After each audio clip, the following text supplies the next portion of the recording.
testimony. Very informative and helpful. Thank you. Thank you, Senator Blumenthal. Let me note the vote has started and recognize Senator Sullivan. Thank you, Mr. Chairman, and I want to thank both of the witnesses today for their outstanding service to our country and excellent testimony. General Van Herk, is this your last hearing? It's my last hearing in front of this committee. I'm sure there will be others. So I'm sure you're sad about that. Senator, I actually enjoy the opportunity. It's a great chance to tell our story. I've been telling it for 3 years. Recent events have brought it further into the light. Well, I want to compliment you both, but I want to compliment you in particular on your career in the military and your outstanding work that you did over the last several months. It was a busy time for NORTHCOM, and I think you led the troops' Northern Command exceptionally well, not just the last couple months, but during your tenure. So thank you for that. I do want to reference. Can you do a quick shout out to the men and women in Alaska on their operations over the last couple months and what they were doing on a regular basis, whether it's Chinese spy balloons or Russian bear bombers?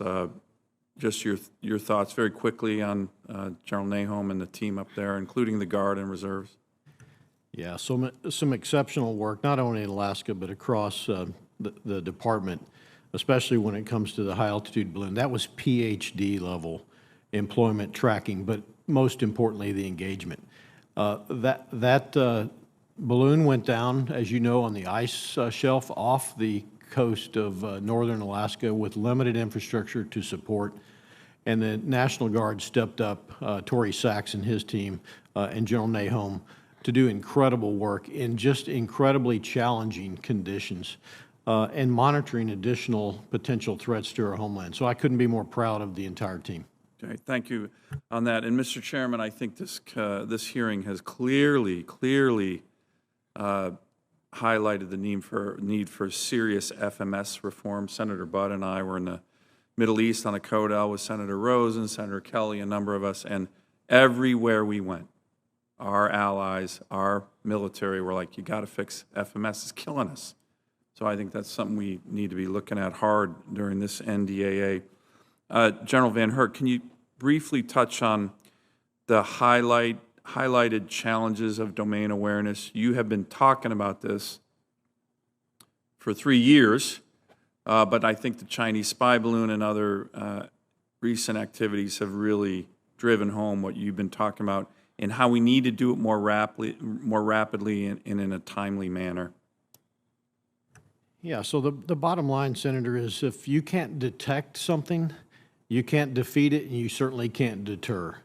And so what's happened since shock and awe, our operations in the Middle East, is Russia and China particularly have developed capabilities to hold our homeland at risk, to reduce our decision space, delay and disrupt our flow. My challenge is to detect those capabilities. We have assumed for decades that the homeland is a safe and secure environment, 2 moats on each side, friendly nations on each side. That model is gone. Yeah. And my ability to detect those threats, whether they be undersea to on orbit and in cyberspace, has not kept pace with the threat. That reduces decision space for our nation's senior leader. It erodes strategic stability and increases the risk of strategic deterrence failure. Let me ask you, it's a multi-part question, and I'd like you to answer it in the time I have left. But I've appreciated Senator Peters, King, Tuberville, Blumenthal all raising the issues of the Arctic and your ability to currently monitor and respond to threats against the homeland, specifically in the Arctic.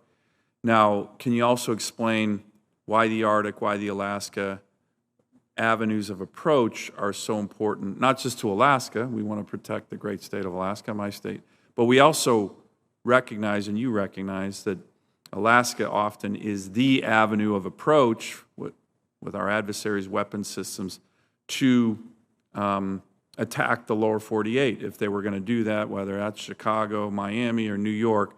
So could you explain a little bit on the issue of what you need more in the Arctic?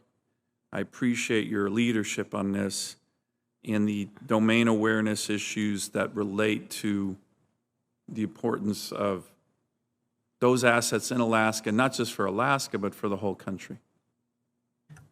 Yeah, Senator, so Alaska may be the most strategic location on the planet. And I think I've said that a few times before here, Mr. Chairman, but So many, that's Billy Mitchell's famous quote, correct? it is. So deploying from Alaska, short to the Indo-Pacific, short to the EUCOM AOR, shortest avenue approach for ballistic missiles from Russia, potentially China and DPRK to our homeland. You know, allowing China and Russia to move forward with putting ballistic missile submarines due to the ice now receding in close proximity to Alaska and our homeland seriously erodes my ability to provide adequate threat warning capabilities, domain awareness. So I hope the Air Force comes forward with an unfunded request to accelerate the wedge tail. The AWACS is worn out. We need a wedge tail, and we need it much faster so I can monitor things in the Arctic as well. The communication capabilities. I hope that terminals are funded for SpaceX Starlink capabilities to give accelerate over the horizon radar, and then more broadly think about globally integrated air and missile defense, which would include sensors in Alaska, strategic sensors in Alaska. We need to get long-range discriminating radar online sooner and utilize that data better for deterrence purposes, but if required, defeat purposes. Great. Thanks again to both of you. And again, General, thank you for your outstanding service to our country for decades. And we very much appreciate it here on this committee.